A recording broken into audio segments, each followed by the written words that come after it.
Dobar dan, dobrodošli u Eurovrt. Danas ćemo vam pokazati kako se namata automatska glava za košnju Supercut 22. Glava Supercut 22 vam ide na cijeli niz štilovih uređaja. Kreću od modela 55 preko modela 56, 89, 90, 94, 111, 120 sve do modela 235. Znači, među najprodavanije uređaje od štila. Na njih odgovara automatska glava, koja je moja preporuka kada imate uređene travnjake. Kod nje mana samog je da u nešto oštrijoj i jačoj travi može doći do povećane potrošnje same niti za košnju. Znači, kad želimo namotati glavu, moramo prvo skinuti poklopac jednostavnim pritiskom na dva otvora, skinemo poklopac i skinemo samo špulu na koju namatamo flaks. Kod montaže flaksa, kod špule, znači bitno je da iz paketa odsiječemo 2 komada po 3 metra flaksa. U osnovi, u praksi najlakše ćete to odrediti tako da uzmete nekakvih 2 raspona, raspon ruku i pola. Vam u praksi nosi otprilike 3 metra dužine. Uzmemo takva 2 komada. Sama špula na sebi ima utore. Kod stavljanja flaksa na špulu bitno je znači umetnut flaks u utor i presavinuti. Isto tako i drugi komad uzmemo.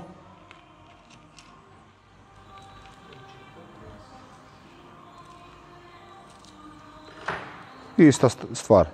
Znači samo ga ubacimo u utor i presavijemo. Kod samog namatanja na samoj špulici naznačen je smjer namatanja.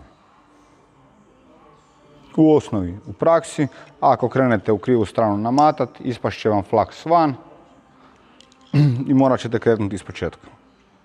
Kod samog namatanja, meni osobno najlakši način je da uzmem obodvije niti u jednu ruku, stavim kažiprst između te dvije niti i vodimo računa znači da nit iz ovog utora ne prođe u ovaj utor ili iz ove vodilice u ovu vodilicu.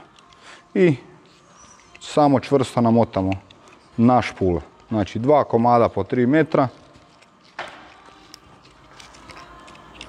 Namotamo na samu špulicu od uređaja. Kod ove glave bitno je naglasiti da se dijelovi kupuju odvojeno.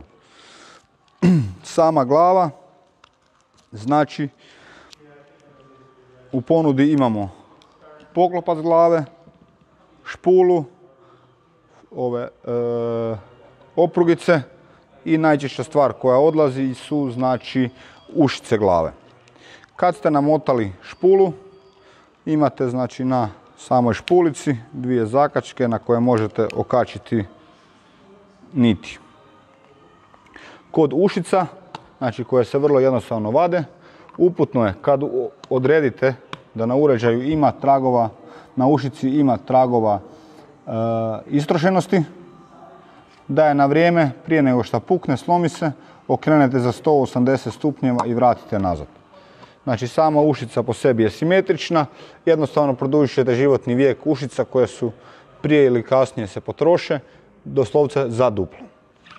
Kod montaže samog flaksa na samu glavu, bitna je stvar kad se ubaci špula da sjedne na svoje mjesto, pripomognemo si sa jednom rukom, sa ležišta skinemo jednu stranu, prebacimo preko same opruge i provučemo kroz ušicu. Kod istu stvar ponovimo i sa druge strane. Sa jednom rukom pridržimo špulu, skinemo sa ležišta gdje je prethodno bilo i stavimo preko same ušice. Kad smo ovo odradili, znači flaks sa jedne i sa druge strane stoji preko oprugica, prošao je kroz ušice, vrlo jednostavno zatvaramo samu glavu da sjedne na klik. I znači automatska glava za košnju kod štila je namotana. Puno vam hvala na vašem vremenu.